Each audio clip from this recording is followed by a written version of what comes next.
Hello dear student, स्वागत है आप सभी का आपके अपने YouTube channel news with S में। फ्रेंड्स, एक नई वीडियो आप सबों के बीच फर्स्ट टर्म एग्जाम को लेकर क्लास 10 मॉडल सेट का पहला सेट इंग्लिश के लिए। मॉडल सेट का ये पहला सेट इंग्लिश के लिए हमने 3 वीडियो ऑलरेडी दूसरे सेट के लिए डाल चुके हैं।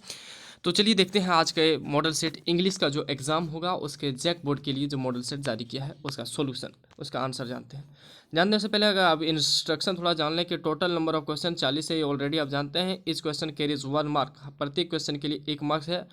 4 ऑप्शन आर गिवन, 4 ऑप्शन दिए गए हैं। Students are expected to select the most appropriated answer, मतलब सही सबसे सही उत्तर का आपको क्या करना है, चयन करना है। All the question are compulsory, सभी क्वेश्चन क्या है, अनिवार्य है। No marks will be deducted for wrong answer, गलत उत्तर के लिए कोई मार्क्स नहीं काटा जाएगा। ठीक है, तो चलिए देखते हैं आज का प्रश्न। सबसे पहले है read the following passage and answer the question 1 to 5।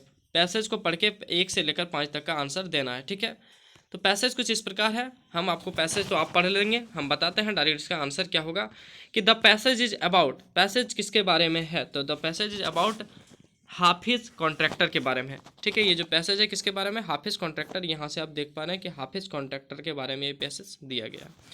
दूसरा प्रश्न आपका गया है कि व्हाट हैपेंड बिटवीन 1977 एंड 1980, 1980 और 77 के बीच क्या हुआ था, तो इसका राइट आंसर क्या होगा, यहाँ देख लेते हैं। 1980 और 77 के बीच क्या हुआ था। Between 1977 and 1980 Hafiz was a visiting faculty at the academy of architecture. ठीक है, आर्किटेक्टर बोलते हैं इसको। इसका जो राइट आंसर हो जाएगा 2 का हो जाएगा ए नंबर। ठीक है, visited, he often visited academy of architecture Mumbai. ठीक है, अगला प्रश्न है, थोड़ा सा पेज को क्या कर लेते हैं, जूम कर लेते हैं आपको। हाफिज डिड हिज ग्रेजुएशन फ्रॉम, हाफिज ने अपना ग्रेजुएशन किया कहाँ से किया था, ऑप्शन होगा इसका B number right answer, Colombia university New York से किया था। कहाँ से, कोलंबिया यूनिवर्सिटी जो कि है न्यूयॉर्क में।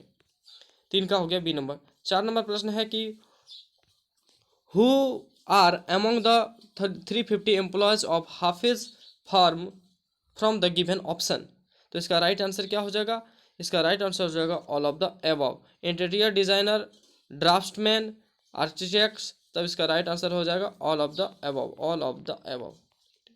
ठीक है, अगला प्रश्न है 5वां नंबर कि which of the given option is a synonym of started. Started का जो है सिनोनिम बताना है, पर्यायवाची शब्द क्या होगा, तो इसका राइट आंसर क्या हो जाएगा, मॉडेस्ट। क्या हो जाएगा, डी नंबर मॉडेस्ट। ओके, अगला प्रश्न है आपका कि read the following passage and answer the question 6 to 10। Passage को पढ़ के 6 से लेकर 10 तक का क्या देना, आंसर देना है। पैसेज कुछ इस प्रकार है कि the ancient Nalanda was a centre of learning from the 5th century CE to 12th century। ठीक है, see located in present day Rajgir Bihar India. Nalanda was one of the oldest university of the world and UNESCO. तो हमको direct आपको answer बताना है कि choose a suitable title for the given passage, तो suitable title क्या है इसका, तो इसका जो राइट टाइटल होगा 6 नंबर का वो होगा सी नंबर, नालंदा यूनिवर्सिटी के बारे में बताया गया है, नालंदा यूनिवर्सिटी के बारे में, ऑप्शन सी। अगला प्रश्न है कि ancient Nalanda was non for, किसके लिए जाना जाता था, तो इसका राइट आंसर होगा ए नंबर, पुरानी नालंदा जो किसके लिए जाने जाते थे, प्राचीन नालंदा एजुकेशन के लिए। ठीक है, अगला है new Nalanda university is important because, new Nalanda university is important because, तो इसमें 8 का क्या हो जाएगा, ए नंबर होगा, it is imagined as a centre of inter civilization dialogue. ठीक है, इसका हो जाएगा A number right answer. 9 number का होगा synonym of declared is, declared का पर्यायवाची शब्द क्या हो जाएगा, ऑप्शन नंबर हो जाएगा 9 का डी नंबर, अनाउंस्ड होता है डिक्लियर का पर्यायवाची। ओके, अगला है Rajgir Bihar India is famous for, Rajgir जो बिहार में है और इंडिया में है वो फेमस है, किसके लिए फेमस है, तो इसका जो राइट आंसर होगा वो है world oldest university, ruins of Nalanda Mahavira और इट हेरिटेज साइट और ऑल ऑफ द एबव, तो इसका राइट आंसर हो जाएगा डी नंबर। ठीक है, इसका राइट आंसर होगा D number, all of the above. देखिए अगला है आपका राइटिंग से, assume yourself as a Suman और सुनील, आप मानिए कि आप सुमन हैं, अगर गर्ल्स हैं आप तो सुमन है और अगर बॉय हैं तो आप हैं सुनील। ठीक है, write a letter to your friend Kiran लड़की है तो किरण को लिख रहा है और बॉयज है तो करण को लिख रहा है, ठीक है। कॉन्ग्रेचुलेटिंग हर और हिम ऑन हर और हिज सक्सेस, उसके सक्सेस सफलता पर उसको लेटर लिख रहा है। Complete the informal letter by choosing suitable given option from 11 to 15। तो सूटेबल ऑप्शन जो चूज करना है कि कौन सा ऑप्शन सूटेबल होगा, ये 11 से लेकर 15 नंबर। तो सबसे पहले रांची, जिसको लेटर लिखते हैं तो यहाँ क्या लिखेंगे आप 11 नंबर के लिए क्या लिखेंगे, पहले लिख देंगे डियर करण या फिर किरण। तो लेकिन देख लीजिए डियर करण और फिर किरण, इसमें भी दो है ऑप्शन, तो होगा इसका राइट आंसर बी नंबर, क्योंकि फर्स्ट लेटर तो कैपिटल होता है, दूसरा यहाँ लिखने के बाद एक कॉमा आप लगाते हैं, याद रखिएगा। इसका राइट आंसर होगा बी नंबर 11 का। 12 नंबर है आपका, क्या भराएगा 12 नंबर में, तो 12 I saw your name, I saw your name, कहाँ आपका नाम देखा एट द फर्स्ट डिविजनर, तो इसका नाम कहाँ देखा, तो 12 का जो राइट आंसर हो जाएगा होगा C number, I saw your name among, ठीक है। इसका राइट आंसर हो जाएगा 12 का सी। 13 का नंबर है, 13 का क्या होगा, 13 देखिए यहाँ लिखा है congratulation on your grand, sorry on your grand, 13 number का क्या ग्रांड लेबर, तो ग्रांड क्या, 13 का जो राइट आंसर होगा ग्रांड सक्सेस, ऊंची सफलता, अच्छी सफलता के लिए आपका जो लिया, तो इसका हो जाएगा ए नंबर। 14 का क्या होगा, 14 का जो राइट आंसर होगा आप मिला लीजिएगा, होगा डी नंबर रीप, ठीक है। 14 का राइट आंसर होगा रीप।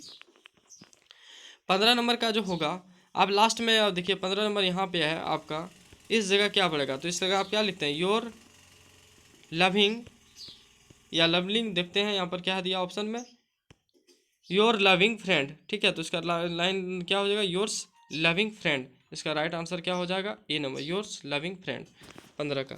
16 नंबर है बैबिज, ये है आपका ग्रामर से वर्ब को चूज करना, बैबिज व्हेन दे आर हैंग्री, तो क्या भराएगा बैबिज क्राइज, बैबिज है चूंकि बैबिज है इसलिए क्या हो जाएगा, एक से ज़्यादा है तो क्राइज हो जाएगा, babies cries when they are hungry, बच्चे रोते हैं जब वो भूखे होते हैं, ठीक है। ऑप्शन होगा इसका बी नंबर। अगला है 17 नंबर,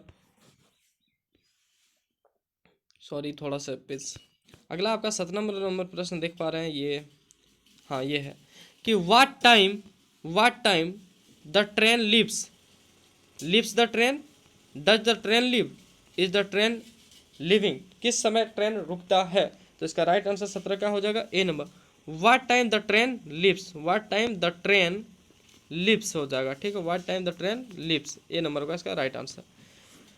18 नंबर है, अगर आप नहीं जानते हैं ऐसे आंसर तो हम सिर्फ तो आंसर बता रहे हैं, तो अपने सर से जरूर कांटेक्ट करेंगे। ये गिवन द ऑप्शन फ्रॉम 18 से लेकर आपको चूज करना है सूटेबल मॉडल 18 से 20 तक। Seema and Akash dash dance will, Seema and Akash can, क्योंकि यहाँ बोल रहा है कि सीमा और आकाश अच्छा डांस कर सकते हैं, तो कर सकते हैं तो के लिए क्या होता है कैन, ऑप्शन डी होगा इसका राइट आंसर। 19 नंबर है आपका डैश गॉड ब्लेस यू, क्या बोलते हैं मे गॉड ब्लेस यू, हे भगवान आपकी मदद करे या सॉरी भगवान आपको आशीर्वाद दे, may God bless you, option number B होगा इसका राइट आंसर 19 का। 20 नंबर है you dash pay the taxes, आपको टैक्स भरना चाहिए, क्या जरूरी है भरना, जी बिल्कुल जरूरी है, बहुत जरूरी है, तो आपको क्या है मस्ट, आपको टैक्स भरना ही चाहिए, ठीक है, भरना ही चाहिए, तो होगा मस्ट, ऑप्शन ये। अगला है आपका fill the blanks by choosing suitable non finite from the given option 21 to 23, ठीक है। She is too weak, she is too weak क्या होगा to walk, she is too weak to walk, option होगा इसका बी इज करेक्ट। अगला है 22 number dash job is not easy, dash job is not getting job is not easy, मतलब कि नौकरी प्राप्त करना, जॉब प्राप्त करना क्या है आसान नहीं है, वाकई में आसान नहीं है, आप अभी का हालत देख रहे होंगे बेरोजगारों की, तो इसका हुआ सी नंबर। अगला है dash is injurious to health, smoking is injurious for health, option number D हो जाएगा, धूम्रपान सेहत के लिए हानिकारक है। अगला है आपका कि read the passage given below and answer the question that follows 24 to 27, इसको आपको पढ़ना है ये पैसेज को, और इसका 24 से लेकर 27 का आंसर देना है। तो पैसेज तो हम यही फिलहाल पढ़ेंगे। तो बोलता है कि सॉरी यार थोड़ा सा पेज बार बार रिफ्रेश ले रहा है, सॉरी टू से, हाँ, ये पैसेज है आपका, बोला है पढ़ना है उसके बाद आंसर देना है। तो देख पा रहे हैं यहाँ के पूछा कि who is narrating the above lines, ऊपर दिए गए लाइन्स को किसने लिखा है, तो ये लिखा है नेशनल मंडेला ने, नेल्सन मंडेला, किसने, नेल्सन मंडेला ने लिखा है। Option A is correct answer 24 का। 25 नंबर है it is a victory for human dignity, what does the mean, what does this mean, तो इसका जो राइट आंसर हो जाएगा वो होगा it is of equality, it is of liberty, it is of self respect, all of the above, इसका right answer हो जाएगा डी नंबर का, ऑल ऑफ द अबव। अगला 26 का कि what does distinguish mean the passage, इस passage में distinguish का क्या मीन है, तो इसका जो राइट आंसर हो जाएगा होगा ए नंबर 26 का, इनवाइटेड, क्या हो जाएगा, इनवाइटेड। ओके, अगला है आपका who were the honoured guest, who were the honour guest, जो चीफ गेस्ट थे, मुख्य अतिथि कौन थे, तो इसका राइट आंसर हो जाएगा इस पोएम में बी नंबर 27 का, people of south Africa, people of south Africa क्या थे, ऑनर्ड गेस्ट थे, चीफ गेस्ट थे जिसको बोलते हैं, मुख्य अतिथि। उसके बाद देखिए प्रश्न बोला कि choose the correct option for the given question 28 से लेकर 31 के लिए करेक्ट आंसर चूज करना जो आपके बुक से दिया गया है। Why was the young, why was the अंग सीगुल अफेयर टू फ्लाई, तो इसका जो राइट आंसर हो जाएगा उसका क्या हो जाएगा 28 का, वो होगा B number, because he thought that his wings would not support him, वो सोच रहे थे, मतलब जो छोटे से सीगुल थे वो क्यों डरना, मतलब उड़ने से डरते थे, तो because he thought that his wings would not support him, वो क्योंकि वह सोचते थे कि उनके जो पंख हैं उसका साथ नहीं दे पाएंगे। ठीक है, तो इसका राइट आंसर हो जाएगा बी। अगला है आपका 29 कि what did Lencho think of the post office employees, post office के एम्प्लॉयज के बारे में लेंचो क्या सोचे थे, तो वो सोचे थे कि वो डिसऑनेस्ट पीपल हैं, डिसऑनेस्ट पीपल हैं, डिसऑनेस्ट पीपल। ठीक है, इसका राइट आंसर क्या हो जाएगा, राइट आंसर हो जाएगा A number, dishonest people. Who was Annie's best friend, Annie's का बेस्ट फ्रेंड कौन था, तो एनीज का जो बेस्ट फ्रेंड था वो था किट्टी, ऑप्शन नंबर बी होगा, एनीज का बेस्ट फ्रेंड कौन था, किट्टी, याद रखिएगा। अगला प्रश्न है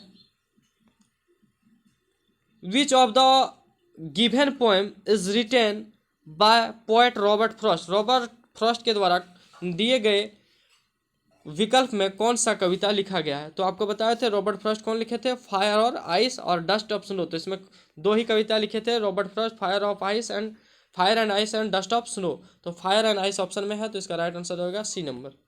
अगला है कि read the extract given below and the answer the question 32 to 35, ये जो आपको दिया है उसको पढ़ना, उसका बाद में आंसर देना है। तो आप अगर किताब पढ़ेंगे तो आपको पता होगा, तो इसका क्या है कि who has written this line, दिए गए ऊपर में लाइन को किसने लिखा है, तो ये जो लाइन लिखा है वो लिखा है लेस्ली नॉरिस ने, किसने, लेस्ली नॉरिस ने, ऑप्शन डी होगा इसका करेक्ट आंसर 32 का।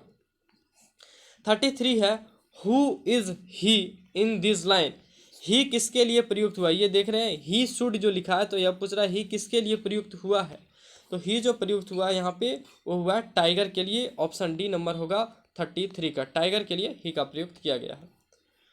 What does plump mean, plump का क्या मीन है, तो प्लम्प का जो मीन है वो है फैट, ये नंबर होगा इसका राइट आंसर 34 का, फैट। 35 है कि where should he be according to this extract, तो इसका जो राइट आंसर होगा बी नंबर, जंगल, 35 का होगा बी नंबर, जंगल। अगला प्रश्न है choose the correct option for the given question 36 से 40 के लिए सही उत्तर का चयन करें, यह भी आपके बुक से दिया गया है। What made the thief come back to Anil, तो इसका राइट आंसर क्या हो जाएगा 36 का हो जाएगा अनिल्स ऑनेस्टी, मतलब कि अनिल ने चोर को क्या बना दिया, अनिल ऑनेस्टी, अनिल के ऑनेस्टी ने चोर को क्या बना दिया, ऑनेस्ट, और हिज गिल्ट फीलिंग, तो इसका राइट आंसर हो जाएगा C number, both A and B. ठीक है, अगला प्रश्न है Mrs Pumphrey is responsible for Tricki's ailment because she did not give him plenty of exercise, C number होगा इसका, सॉरी 37 का राइट आंसर 2 होगा, शी ट्रीटेड हर बैडली, उसे बुरी तरह से ट्रीट करता था, व्यवहार करता था, she did not give him plenty of exercise, उसे एक्सरसाइज नहीं करवाता था जिसके कारण वो क्या हो गया था, बीमार का शिकार हो गया था। तो यही इसका राइट आंसर हो जाएगा D number, A and C. Sorry थोड़े से जी, इसका राइट आंसर होगा डी नंबर। ये ए नंबर और सी नंबर होगा, सी ओवर फ्रेड हिम। ये तो सॉरी, इसमें हम बोल दिए कि बैडली व्यवहार करता था। जी बैडली व्यवहार नहीं करता था, एक्सरसाइज नहीं कराता था, ये था। और सी ओवर हिम, तो इसका राइट आंसर हो जाएगा डी नंबर, ए और सी। ठीक है, अगला प्रश्न है, हु इज मिसेस पंफरी। पंफरी कौन थे? तो पंफरी जो थे वो ओनर ऑफ डॉग थे, कुत्ता का जो मालिक था। किसका? ट्रिकी के मालिक थे, ओनर ऑफ डॉग। इसका राइट आंसर होगा ए नंबर। 39 है कि what work did the thief do for Anil. चोर जो थे अनिल के लिए क्या करते थे? तो इसका राइट आंसर 39 का हो जाएगा, क्या हो जाएगा? 39 का ऑप्शन हो जाएगा सी, ए और बी दोनों। The thief use to make tea for Anil. Anil के लिए थीप क्या, चोर क्या थे? चाय बनाते थे। The thief use to go to market. और अनिल के लिए वो क्या जाते थे? मार्केट जाते थे। इसका राइट आंसर होगा सी नंबर, ए और बी इसका दोनों ऑप्शन होगा। ठीक है, 39 कंप्लीट हुआ। और ये लास्ट है आपका 40 नंबर प्रश्न, और ये इस सेट का लास्ट प्रश्न है जिसमें आपको 40 क्वेश्चन हर सेट में दिया गया, और एग्जाम में भी 40 रहेगा। Who does I refer to in the thief's story. तो इसका राइट आंसर होगा सी नंबर, हरी सिंह। हरी सिंह। इसी के साथ आपका ये सेट खत्म होते हुए आपका 40 प्रश्न टोटली कंप्लीट कर दिया गया है। और आपने अगर पिछले वीडियो को नहीं देखा है तो आपके जरूर पिछले वीडियो को देख लें, डिस्क्रिप्शन में लिंक दिया गया है। पिछले वीडियो में साइंस, सोशल साइंस और हिंदी के लेक्चर को किया गया है। नेक्स्ट वीडियो में हम करेंगे और सब्जेक्ट और इनका सेट 2। तब तक के लिए आप सभी को धन्यवाद। जय हिंद, वंदे मातरम।